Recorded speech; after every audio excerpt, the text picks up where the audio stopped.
Welcome to Sports Management Podcast, where you will hear interesting sports management professionals share their stories, experiences, and passion for the sports management industry. I am your host, Marcus Philipson. Welcome to episode 87 of Sports Management Podcast.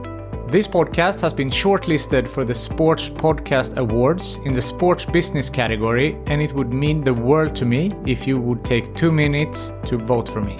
It is really simple. Follow the link in the show notes, then simply create an account and vote for Sports Management Podcast. Thank you very much. And as always, we are sponsored by InSport Education, the online business school for sport. For 2023, they have created some amazing new courses and modules. How about the marketing of women's sport, data in sport, governance and geopolitics, and many more. As always, you get 10% off all courses, programs, and modules with the code Sports Management Podcast 10. The link is in the show notes. Now, today's guest is Cynthia Mumbo, the founder and CEO of Sports Connect Africa. Cynthia has been a professional basketball player for over a decade. She has also been the national manager for the Kenya Basketball Federation at only 26 years old. Moreover, she has experiences as a sales rep selling tires, in marketing, and of course, Sports Connect Africa. Get ready to learn about the sports industry in Africa, the difference in fan experience versus other continents, why Cynthia is looking up to Oprah and Michelle Obama, the importance of relationships in the sports industry, the difficulties of being a team manager at 26 years old, and much more. Cynthia Mumbo, welcome to Sports Management Podcast. Thank you so much, Marcus. It's an honor to be here with you. It's my pleasure to talk to you on the podcast. And as I just told you, I was recommended by Amy Wandai, a previous guest on the podcast, to speak with you. And I'm very happy that we are here right now. I'm happy to be with you, and I can't wait to, have a discussion and talk about my experiences and see what value I can be able to add to your podcast. Yes, I think it's a lot that you can share with the podcast audience. So you are the founder and CEO of Sports Connect Africa. So can you tell us a little bit about your career journey and why and how you started Sports Connect Africa? Right. Yes. So Sports Connect Africa first is a consultancy that focuses on commercial, solutions for the African continent. So if you're in Nairobi or in Johannesburg or wherever, and you're looking for solutions that, reflect on the African continent, then we offer that. And similarly, if you're from outside and you want to have an understanding of the African market and you want to do some work within the African space, then we're happy to, find those solutions for you. So generally, I'm like every other person who works in sports, crazy about sport. For my background, sport is basketball, and I used to sprint when I was much younger. And I got myself into this space of sports and sports business because I didn't make it in sports. And when I say I didn't make it, is I didn't make it to the level that I should have. I played locally. I started 1 or 2, 3 teams, and it occurred to me that, there's something better than this. Why is it that when I watch the English Premier League, or when I watch the NBA, or when I watch the Olympics, or, the World Cup, there's some sort of structure around how things happen. How does that happen? Why isn't it the same thing that we have in Africa? So I have an interesting background because I started playing, I think when I was 14. I was influenced by a former, I would say he's a legend. He passed on 2 years ago. Rest in peace, Benjamin. But legend in the country. He was a coach. But he started making me run when I was younger. I was about 6 years old, and he'd give me his medals. And I learned, that whole process of winning. And, that's how I progressed. When I went into high school, I got onto the basketball court and it worked. But, through that whole process, it wasn't the kind of same feeling that I was seeing on TV. So I started asking myself, why are there brands, on the fields? What does that mean to have a brand on the shirt? What is all of this? And so I got myself into marketing. So I worked in marketing and sales for 3 or 4 companies locally. And at some point I decided, okay, I think I have good knowledge. I can transfer this and watch, do this in sports. And so I started Sports Connect Africa. The idea for me was connecting, inspiring, and empowering the African sports stakeholders, but also connecting the rest of the world to Africa and Africa to the world through sports. So really, my journey has been one of really driven by passion. And I'm absolutely here because I love this continent. I love young people, and I see the opportunities that sports has, and hence Sports Connect Africa. Yeah. Going back to your playing career, you said that you weren't on the level that you wanted to be, maybe, but you were playing in the highest league in Kenya in basketball. Is that correct? Oh, yeah. I played in the highest league for years. I started playing in the league in 1999 as well. It's the year 2000. Yes. I've been around a long time. So it's not the year 2000. So from 2000 up until about 2014, I was playing in the league. So I played about 14 years, not badly. In 2005, I started working for a tire company. So I was selling tires. And while I was there, I went to HR with my friend and I said, we think we can start a basketball team and we will always be in the newspaper and it will be great marketing for us. And really, that's what happened. So, there I played for a team called NSSF. That's the first team that I played for. It was a champion team. And I remember sitting on the bench for a long time because I came from high school. I was a star. And then I came and it hit you, you're nobody. But I never gave up. And giving up is not really something that I don't believe in giving up. You just take yourself and keep going.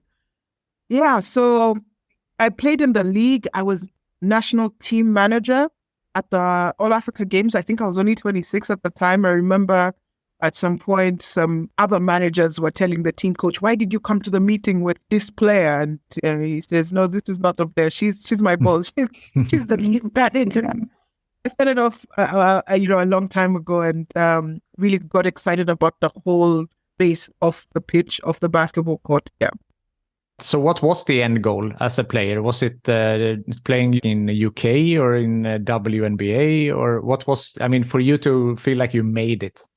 For me, the dream was the NBA. I mean, and of course, it's the WNBA in this case, but I was so driven by what the NBA had and how the NBA worked. And I used to look at Kobe Bryant and, Michael, and especially Kobe Bryant. But of course, Michael Jordan was my first influence. And then, Kobe and the way he used to play. And I used to watch, what do you call this? NBA action. And I mean, I think you can see it in my face. I was so excited about NBA action and everything. It was so exciting for me. I really just wanted to get to that level. And I think I was a really good athlete. I ran 100 meters in 12 seconds. I was really good. But I wasn't discovered and it didn't go anywhere. But then there was also this question of, why do I have to go out there? Why do Africans have to go out there? Why can't we create opportunities? And it doesn't have to be exactly the same, but just a sustainable system that supports sports locally. Really, that was in me. So that was something that Amy was alluding to also when I spoke to her, that the lack of structure in Africa with regards to sports. Mm-hmm. Is that something that you feel as well? Absolutely. Governance structure, but also capacity and capability. And of course, that gets into the structure. We don't have the right people.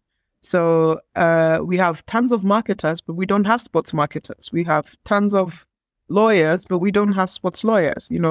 We have tons of accountants, but very few understand sports finance or sports, the money around sports or the strategy around. We have enough strategists, but very few understand sports strategy and the business element and that whole space.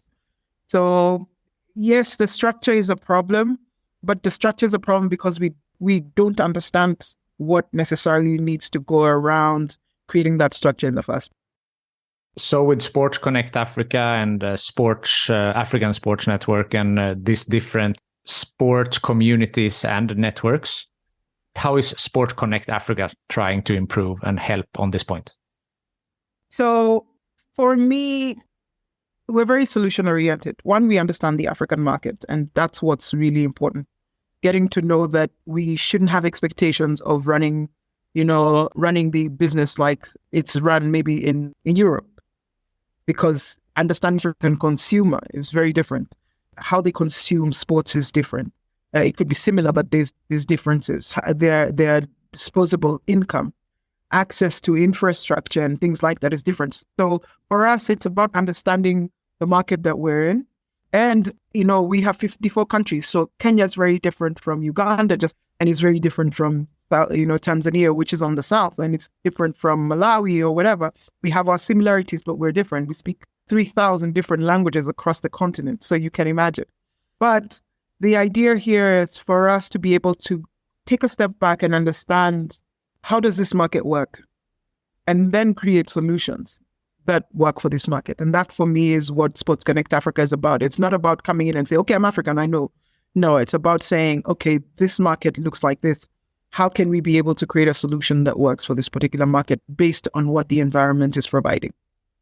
You said you work mostly in basketball, and you've managed to get the basketball operation for NBA Junior League to Nairobi, Kenya. How important would you say that is? We did that for 2 seasons, 2017 and 2018. And that was amazing. And of course, we can see what the NBA is doing across the continent. Just this morning, someone sent me a message saying, hey, they're hiring a marketing director. And 2 weeks ago, I said, oh, they're hiring vice president for Kenya. Have you applied? So it's good that, all of that is being sent to me. But it's very important. And, to have such big organizations to the market is great. The valuable thing I've seen that, many of them, and in particular the NBA is doing, is getting to pick people who understand the market.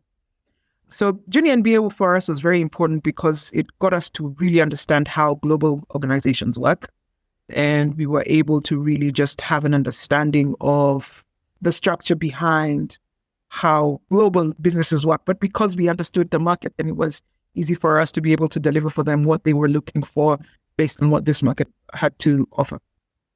Yeah, you have worked a lot in basketball. You have 5 years with the Kenyan Basketball Federation. You mentioned before you were only 26 years old, a national manager for the national team. Now we talked about the junior league, but you have also worked a little bit outside with the football. For example, you consulted for the French team Lyon. So except for basketball, what else have you consulted on? I think basketball just comes up as, it's the first thing I always talk about because I love basketball. But the core of what we do as Sports Connect Africa is not basketball. It is consulting, so sports business consulting. And unfortunately or fortunately, my first love, so it always just comes up as, part of the conversation, and it's easy for us to find solutions around there. I was actually with the Federation for 7 years, not 5. Yeah, so we've done work with Olympic Lyonnais. We've had conversations with Crystal Palace and several other, organizations. We are currently working on a sports tech app. Very excited. I can't say too much about it because it's, work in the progress, but I can tell you that it's for Africa. It's Africa-centric. It's Africa-focused. So very excited about that. And, we've worked with local organizations. We've worked with Kenya Rugby Union. We've worked with Kenya Academy of Sports. Recently, we did a conference with the Kenya Academy of Sports just to have a conversation around sports and safeguarding of sports and things like that. And we're working with them to have the first sports career fair in Africa. So really excited about, those spaces where we want to be able to influence the conversation, not just the consulting bit, the business bit, but also, influence how many people get into the space of sport and working within sport. Yeah, I think that's one of the most important ones, to how to get more people into the industry, young people, how to guide them, being a mentor, offer internships. I mean, that's super important. Yeah, that for me is personally very, very important. It's something that I hold very dear to my heart. Is that something that you can offer through Sports Connect Africa? Some type of internship opportunities? Yes, whenever there are spaces available, we do. So actually, as we speak, I've just gotten in an intern last week who will be supporting us on a writing project that we'll be doing. And so, very excited to always have, and so many of the people that have been working with us actually before COVID, all of them came in as interns and just, grew with us there. That's great. I read somewhere that when you started Sports Connect Africa, the money that you invested, it went a lot to like market research or try to, make networking and traveling and visiting potential customers. And that after that, it was kind of, you did this on kind of a limited budget. So how have you been able to be so successful as you have been with few financial resources? Relationships. You build relationships. The world is made of people and people support people. So if you build relationships and you build trust through those relationships, then, you're able to move forward. It's not been easy, especially through, since COVID, and it feels like we've had to start from zero again. But because I've had all these relationships working for us, then it's been so much easier to have conversations and start up and pick up again. But yeah, I also cannot talk about my experience without being thankful to my parents. Unfortunately, I lost my dad 2 years ago, but he was an anchor for me in my business and still is. Anytime I think of anything, I always remember to say, what would Dad think? And of course, my mom, who, is really prayerful and has always held my hand, with whichever direction I've taken. So for us, community is very important in Africa. So I'm never afraid whenever I speak in whatever space to talk about my family that has really, helped me and supported me in this journey. My condolences for your father. And I really agree with you with the personal relationships. That's very important. And the sports industry is not as large as you might think. And, if you know someone, if you need something, maybe you know someone who knows someone. And as you have proven here, that through making good relationships, that can be very beneficial to yourself and your business. Absolutely. I tell people our industry is the industry of people more than they would ever understand, especially off the pitch. It's such a relationship-oriented business. It's unbelievable. I sit on the strategy and performance commission for the National Olympic Committee here, and they were making a joke. They're like, Cynthia, you're in Kenya, are you somewhere meeting people out there? Because for some reason they feel like I'm always outside. I'm like, no, I'm not always outside. I do 2 or 3 trips in a year. But they're like, yeah, so give us examples of, the connections that you have out there. And I said, look, if you can't connect with people, if you can't build those relationships, it's very hard, even if you have money. You can pay for it, but the experience will never be the same. So I always believe in building relationships first, and then everything else comes later. I would agree with that. Very, very important. On that topic, you have said, I read somewhere that you said that I don't mind being a punching bag if it creates the red carpet for someone else. I really like that. Yes. Yeah. So the follow-up question to that is, have you been the punching bag, or have you had many bumps on the road in your careers that you have tackled and now hopefully created an easier path for the upcoming young sports people? Yeah. Imagine being a team manager at 26. You're managing your age mates. It's madness. Starting a company, that does not kind of exist. It was very new. Starting that kind of company, Sports Connect Africa, there were very few, if any, sports management companies in Kenya at that time. I think I only know of 1 or 2 at that time. And then, the other day, just actually 2 years ago, and this one was very, very critical for me, I ran for president of the Kenya Basketball Federation. That was an experience and a half. One, I got to really, really, really accept that I'm a woman, because it was made very clear that you're a woman. Who told you as a woman you have the right to be in? I was reminded. I'm like, okay, guys, I'm a woman, fine, But yeah, but what happened after that is a lot of women came to me and said, Cynthia, you've given me courage to see you go through that.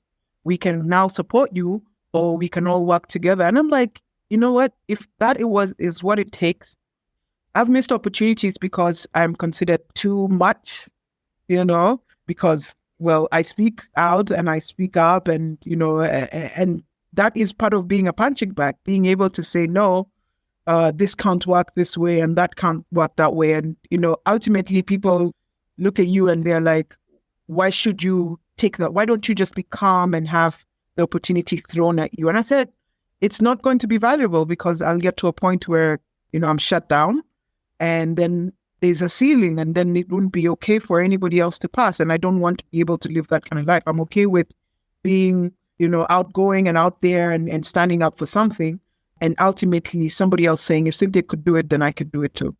But isn't that really the problem with women in sports generally, how you are perceived? That you are not being listened to as much as the men. And then when you speak up and when you're, taking charge and you are applying for these positions, then you're seen as too loud. Yeah, generally that's the sentiment that we get as women. I've been told by other women, you need to calm down. I'm like, I don't know, maybe would you have told Oprah to calm down? I say this all the time. I'm like, would you have told Oprah to calm down?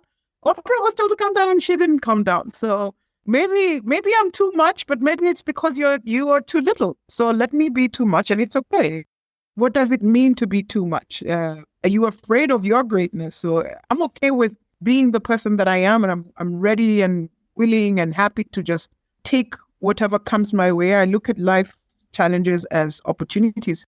And if it means that someone can look at me and say, Cynthia, you're too much, but a girl can look at me and say, Cynthia, you're so much. I want to be so much. Yeah, I like that. Is Oprah a role model for you? Yeah, I find her fascinating. I like the fact that she does what she does. She's done what she's needed to do. And also, Mrs. Obama is somebody that I look up to. I like that she's very strong-willed and she stands up for what she believes in very much. I agree. What would be your best advice for young people with ambitions to work in sports? Know what you want and be patient. This industry can be brutal. You're definitely not going to make it overnight, not in this industry. But build relationships. And this is from my sales background. You will get 99% no's. You will get people telling you, no. But as long as you stay persistent, build your personal brand. LinkedIn is there for you to be able to talk about the things that are important to you within the space that you feel is important to you. I read somewhere the other day that the world is filled with human beings who are throwing themselves, out there. So why shouldn't you? Everything that has happened on this planet that is magnificent has happened because somebody chose to do it. So choose to do what you choose to do. You will be judged for it anyway, but, go out there and be significant if that's what you want to be. If you want to be a calm person, be a calm person, but choose what it is that you want to be and follow through with it. I heard there is a sports manager in US. His name is David Meltzer. And he said this with about saying getting no's, getting rejection. He said, imagine if you knew that after the 47th no, something great would happen. That you would get a yes. How excited would you be for every no? Because that means that you're one step closer to a yes. Yes. And I like that type of mentality. And I see in you seem so positive. And, do you have that type of mindset as well? Oh, absolutely. I sold tires for a living. You can imagine. People change tires once every 4 years. Yeah. So you get a lot of no from the distributor, whereas, this is not the season, and no, this is not it, and that.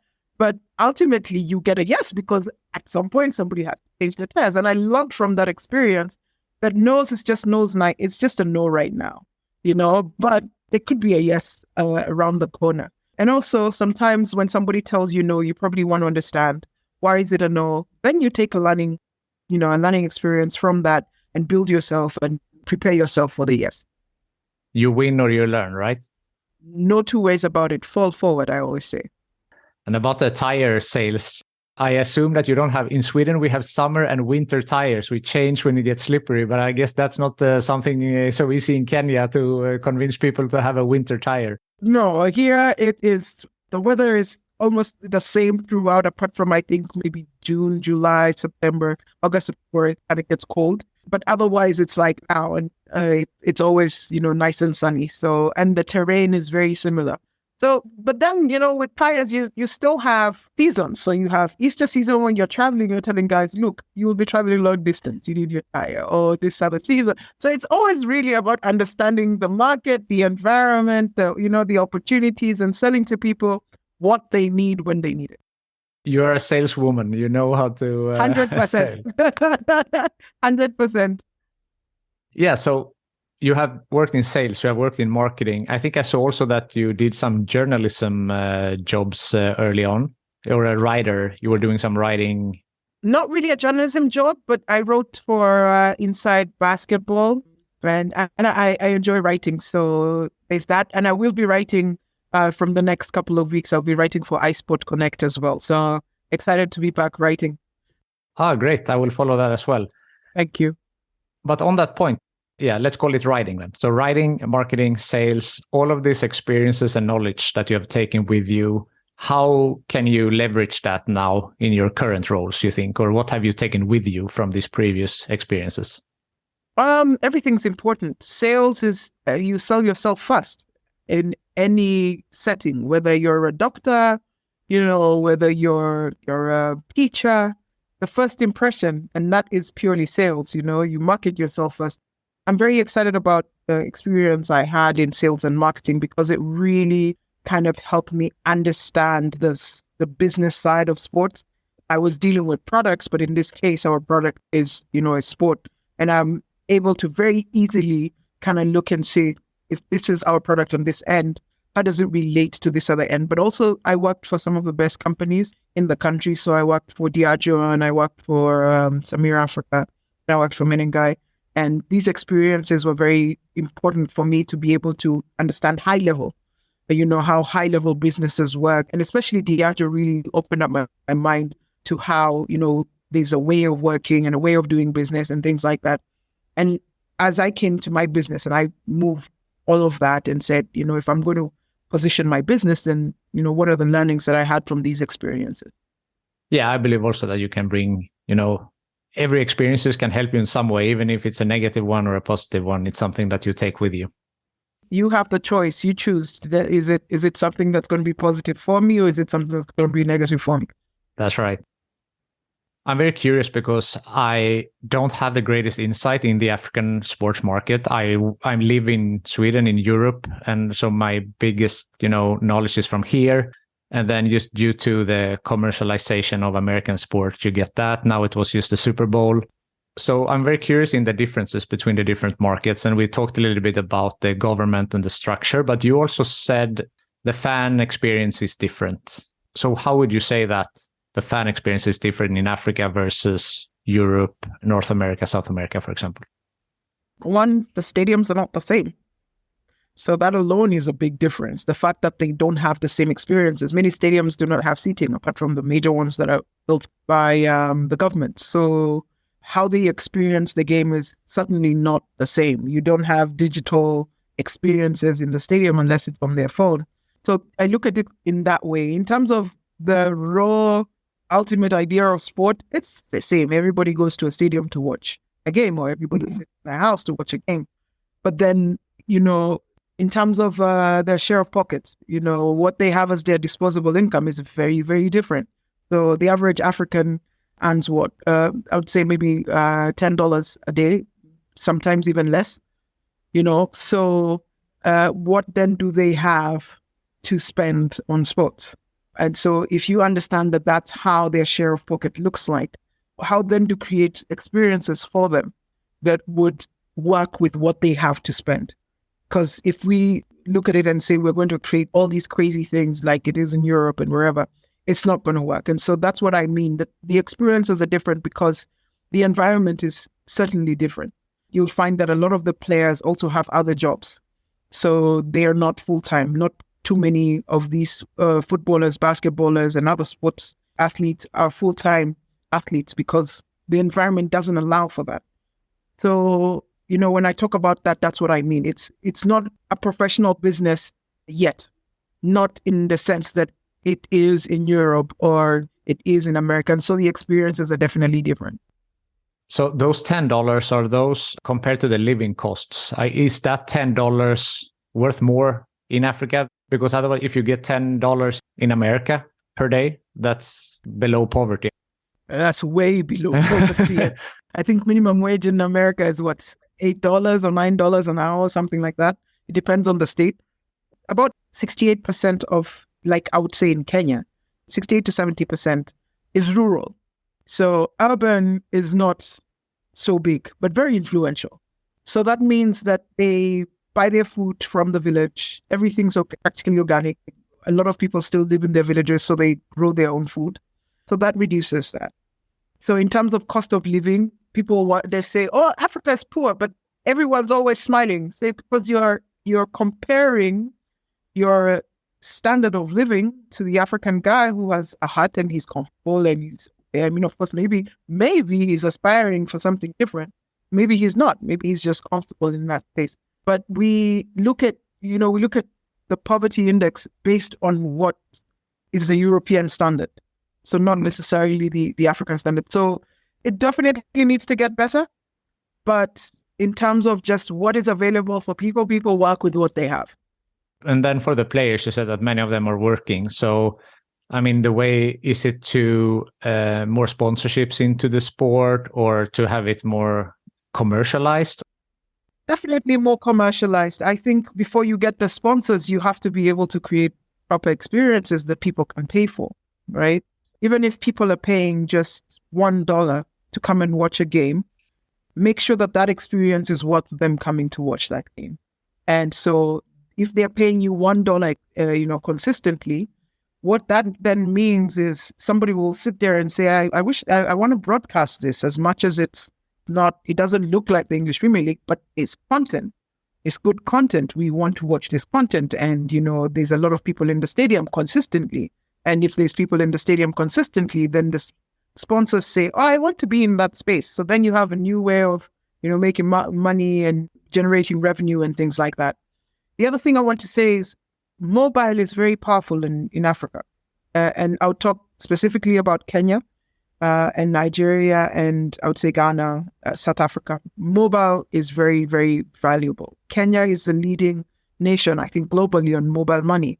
And so, very, very important to understand that as you think about these fans and the experiences, how then can we be able to translate these experiences through mobile, their smartphones and, be able to interact with them and generate revenue through their mobile wallets. I didn't know that. That's very interesting that Kenya is so ahead on the mobile wallets. They're number one in the world. Yeah. That's amazing. Yeah. So you can go and research M-Pesa. So, Pesa is like peso. So M-Pesa, yes, mobile money, and check on Kenya is well ahead. Yes, I would do that.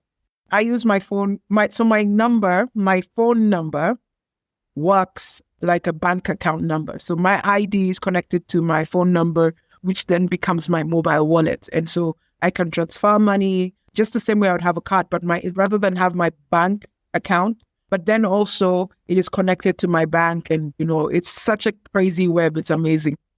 Yeah, we have something similar in Sweden. We call it swish, which is supposed to be like when you send something, the swoosh sound that happens. That is something similar. Nice. It's connected to your phone number and so. But yeah, that's interesting. Yeah. So maybe then you can find something for the fan experience through mobile. I just talked about us working on an app, something. Okay. So there's something coming. It's going towards that direction. I see. That sounds very, very interesting, and I will definitely be following that. And I hope there is the Sports Tech Awards every year. So yes, I sat on the board of the Sports Tech Awards. You did that? Oh no, I didn't know that. But what I meant was that maybe you should apply with this app that you're working on. As soon as we're ready to get out there with it, definitely I'm going to be throwing it to anyone that's ready to hear about it. That's great. Looking forward to that. Thank you. Approaching the end here, is there something that I haven't asked you that you want to mention? Just to encourage young people to believe in themselves. It's been years for me, and it's fun. I enjoy what I'm doing. I can't imagine myself in any other space. So don't lose focus. Just stay focused and enjoy. To everyone else out there, Africa is open. We're ready to listen and we're ready to learn as well, but we're ready to share and to do business in Africa. The last question that I ask everyone is, if you can choose the next guest on this podcast, who do you think I should talk to? I think you should talk to Hisham El Amrani. Hisham El Amrani is the former CEO of CAF, and he's currently, so all that great, amazing work that you have seen going into Morocco, he was behind all of that years ago. So he was in charge of the Moroccan bid for the World Cup. He currently is consulting for Saudi Arabia. So we're seeing Saudi Arabian football something happening there. He's one of the most experienced and amazing people I know. And I think he'd be a great addition to your podcast, somebody who can have a conversation with, with the rest of the world and really inspire Africans. He's an inspiration to me for sure. Yeah, that sounds very interesting. Cynthia, thank you so much for taking the time to be on the Sports Management Podcast. Thank you so much for having me. I really have enjoyed the time with you. Thank you so much. Thank you for listening to the Sports Management Podcast. Please hit the subscribe button so you don't miss out on any upcoming episodes. Also, feel free to leave a comment about what you thought about this episode. If you want to get in contact with me, send an email to sportsmpodcast@gmail.com or hit me up on Facebook, Twitter, or Instagram @sportsmpodcast.